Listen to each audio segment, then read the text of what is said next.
Hey guys, Jared here with RPE Strength and Fitness. Just wanted to kind of briefly touch on a concept that comes up a lot in our discussions with our clients, whether it's new or clients that have been with us for a long time, and that's basically what it takes to kind of lose weight, particularly losing body fat. And so the other day on social media I posted that it takes about 3,500 calories to burn 1 pound of fat. And so for the average client, that means a deficit of about 500 calories per day.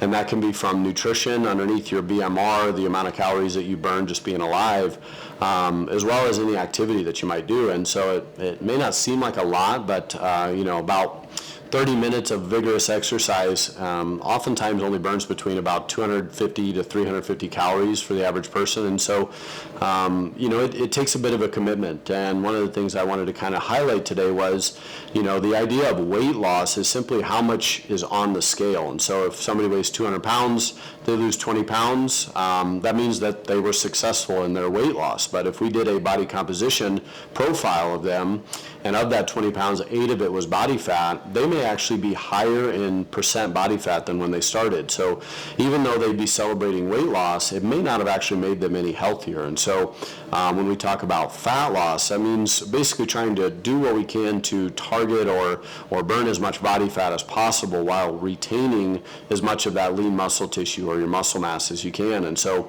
muscle, believe it or not, it's very challenging to build. And so oftentimes, people will come in, they'll say, I don't want to lift heavy weights because I don't want to get too bulky, as if picking up a couple of dumbbells, all of a sudden you're going to have, massive amounts of increase in muscle. And I can tell you that's not true. It's very challenging to build muscle.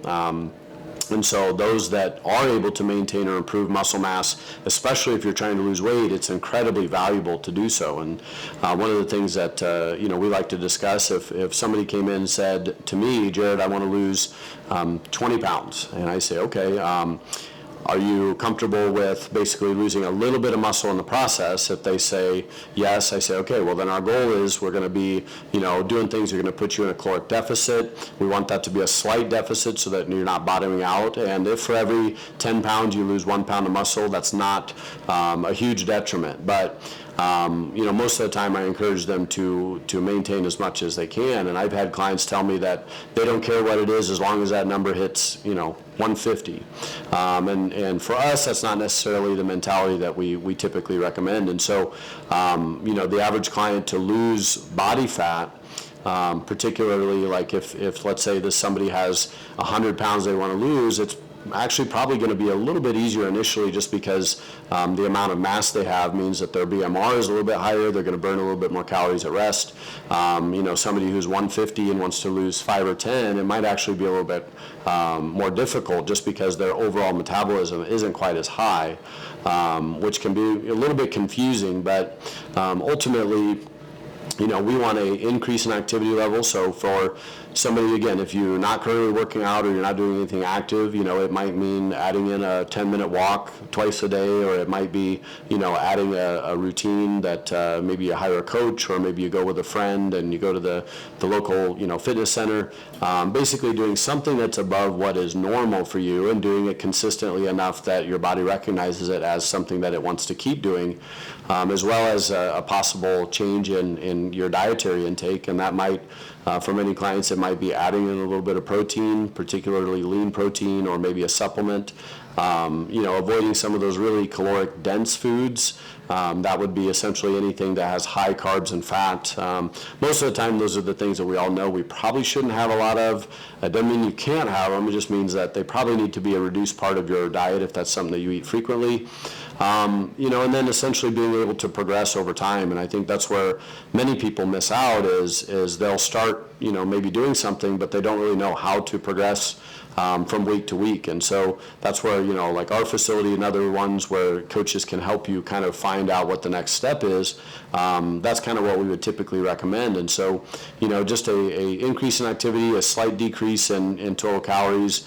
But the hardest part is you don't really know until you've had a chance to be consistent enough that your body will essentially show you the changes. And the scale doesn't always tell the tale. And so that's why, losing weight doesn't necessarily mean that you're progressing in the right direction, as well as, not losing weight doesn't necessarily mean that you're not progressing forward. We've had clients in the past, lose a half to 1 pound, but lose 4% body fat. And that could be over several months where they've trained consistently. But again, each person's a little bit different. If somebody comes to me and says, I want to lose 20 pounds, and I say, all right, great. Do you have a time frame that you're looking at? And they say a month. That would be very challenging. Even for somebody who weighs over 300 pounds, that would be very, very challenging. The amount of changes that they would have to make in their routine, it would probably be a bit overwhelming. And so if that same person said, you know what, I'm okay if we do it in a year, then the types of changes that they're going to make are probably going to be long lasting. Not to mention that if they make it through an entire year with those changes, it will have a significant effect on their long-term health, because it's a lot less likely that they're going to drop off, in their routines. And so that's why, topics like this comes up in our gym probably every single day. And I'm sure, in some people's minds, it probably is in the back of their mind every single day, which is losing weight or losing body fat or changing their body composition in some way. And so we just recommend that if you have questions, seek out somebody that has the knowledge to help you, whether it's your medical doctor, a dietitian, if it's nutrition, maybe a local coach or something. But for the most part, don't necessarily just go straight to online resources and do the thing that's going to get you the best results the fastest, because oftentimes, even if something is 100% effective, but it requires so many compromises that after 2 weeks you stop doing it, then it's not really effective. But if there's something that's 80% effective, but you can do it 90% of the time, then you're probably going to have better results from that anyway. And so those are just some of the things and the tips, and I could go on for quite a while on this, but for the most part, again, if somebody come to me and said, you want to lose fat, consistency is going to be probably the most important thing, and that goes with both nutrition and activity.